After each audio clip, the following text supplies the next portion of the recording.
일단 토트넘 유로파리그 결승전 진출했습니다. 반대쪽에서는 맨유가 또 대승을 거두면서 결승에 진출했고요. 양 팀이 이제 유로파리그 결승에서 만나는 역대급 스토리의 결승전이 완성이 됐습니다. 두 팀 다 리그에서 승점 39점, 38점. 두 팀 다 15위, 16위. 하지만 양 팀 다 유로파 결승. 완벽한 스토리라인이 완성이 됐고요. 진짜 트로피를 향한 그런 경쟁이 또 시작되게 됐고, 프리미어리그에 메이저 트로피 하나가 또 추가되는 그런 대진이 완성이 됐습니다. 그리고 오늘 경기 같은 경우에는 토트넘이 1차전이랑 어느 정도 비슷한 포메이션으로 나왔던 것 같아요. 그래서 벤탄쿠르, 비수마를 동시에 기용하면서 약간은 4-3-3이 아닌 4-2-3-1 같은 운영을 했고요. 벤탄쿠르가 나가면 비수마가 채워주고, 비수마가 나가면 벤탄쿠르가 채워주는 그런 구조로 게임이 진행이 됐다. 그래서 조금 더 수비적인 안정성을 중요시한 게임을 하지 않았나, 이렇게 생각을 하고요. 그리고 토트넘이 그 토트넘식 빌드업 있잖아요. 약간 이렇게 비카리오가 공 잡았을 때 센터백 2명 사이로 벌려놓고 벤탄쿠르 1명이 받으러 내려오는 그 특유의 짧은 빌드업, 이거를 포스테코글루가 시즌 내내 도입하고 입히려고 막 했었는데, 오늘은 이렇게 빌드업 안 했습니다. 그냥 공 잡으면 찼어. 진짜 완벽한 상황 아니면 땅볼 패스 안 하고, 그냥 골킥 상황에서도 먼 쪽으로 선수들 다 보내놓고 거기서 그냥 롱킥, 그런 식으로 하면서 약간은 또 클래식하게 가는 그런 느낌이 있었고요. 저는 그 선택 자체는 상당히 합리적이라고 봤어요. 굳이 토트넘이 2대0으로 앞서고 있는데 이렇게 빌드업 하면서 리스크를 감수할 이유가 하나도 없죠. 그리고 여기서도 만약에 포스테코글루가 고집 부려서 뭐 이런 빌드업하고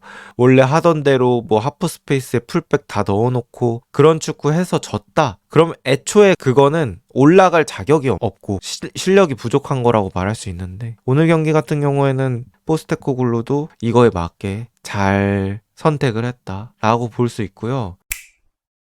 저는 오늘 경기에서 가장 중요했던 포인트가 전반전 0대0 마무리라고 생각을 합니다. 토트넘이 전반전 종료 시에 여러 가지의 그 미래들이 있었을 거잖아요. 뭐 토트넘이 앞서는 미래, 토트넘이 한 골 먹힌 미래, 뭐 무승부하는 미래, 뭐 여러 가지 미래 중에 2위 정도는 되는 시나리오를 가지고 후반전에 돌입을 한 게 상당히 심리적으로 플러스가 된 상태에서 들어갈 수 있었다, 이렇게 표현을 하고 싶어요. 그러니까 토트넘이 한 골 먹히고 후반전 갔을 때는 정말 심리적으로 쫓기는 상황에서 게임을 할 수밖에 없죠. 결국엔 한 골 차이밖에 안 나기 때문에 또 여기서 보대한테 골 먹혀서 보대 홈에서 연장 간다는 거 상당히 심리적으로 스트레스가 있을 수 있는데, 토트넘이 0대0으로 가면 이제 심리적으로 역압박을 할 수 있는 거잖아요. 보대는 45분 동안 두 골을 따라잡아야 되는 상황이 되는 거고, 거기서는 토트넘이 어느 정도 여유 있게 갈 수 있는 상황이 돼서 그런 것들이 잘 진행되게 되게 순탄하게 넘어갔던 것 같다. 그리고 그렇게 순탄하게 전반을 무실점으로 마무리할 수 있었던 건 토트넘이 어느 정도 실리적인 축구를 했기 때문이라고 생각합니다.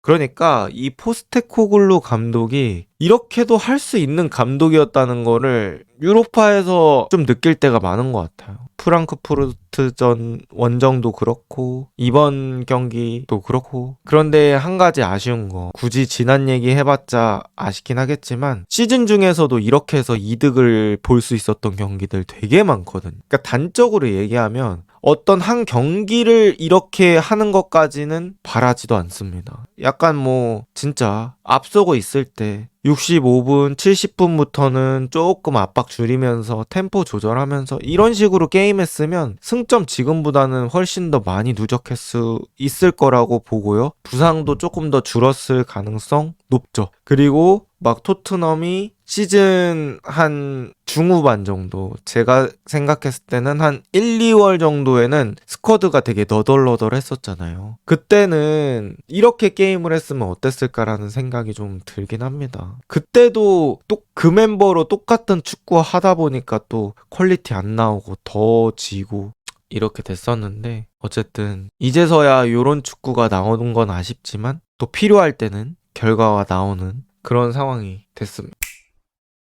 그리고 이제 선수들 개개인적으로 얘기를 해보자면 일단 포백은 전체적으로 다 좋았다고 볼 수 있을 것 같고요. 저는 일단 먼저 센터백 라인 얘기하고 싶은데 각자의 본업을 잘했다. 이렇게 보면 될 것 같아요. 로메로는 또 앞쪽까지 나가서 그 상대 센터포워드 밀어내주고 돌아서지 못하게 만들고 가끔은 이제 돌아서는 순간에 뚫릴 것 같으면 그냥 파울을 내버리고 뭐 이런 것들이 있잖아요. 그래서 로메로는 또 본업해줬고 박스한 수비도 괜찮았고요. 어시스트도 결정적인 거 하나 있기 때문에 뭐 할 거는 다 해줬다 보고 반더벤 역시 이 뒷공간에 한 번에 뚫렸을 때 스피드로 따라가주면서 걷어내주는 그런 장면들 있어서 각자가 역할을 해줬던 것 같고요.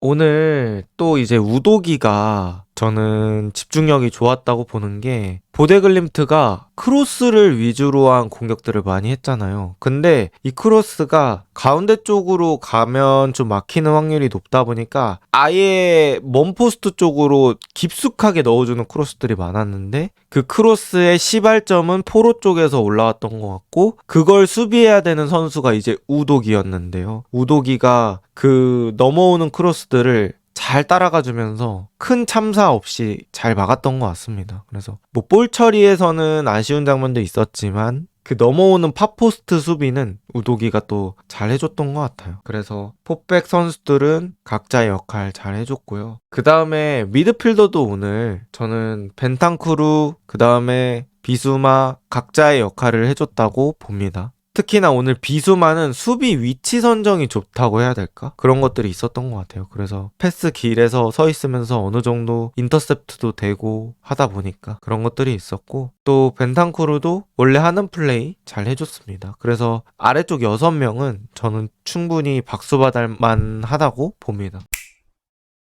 그리고 오늘 또 골 장면들 얘기를 해보자면 일단 토트넘 첫 번째 골이 상당히 의미가 저는 크다고 봤어요. 그냥 보데글림트가 올라올 수 있는 가능성을 탁 차단해버린 골이었고 분위기상으로도 타이밍상으로도 아주 중요한 그런 골이었던 것 같고요. 로메로가 상대방을 헤더로 거의 머리 하나가 높이 떠가지고 찍어 눌렀던 게 아주 효과적이었던 것 같고 솔랑키도 마무리 집중력 아주 좋았고요. 그 다음에 이제 포로 골은 제가 봤을 때는 약간의 운이 좀 섞인 것 같아요. 포로가 의도해서 극애적으로 찬 것 같진 않거든요.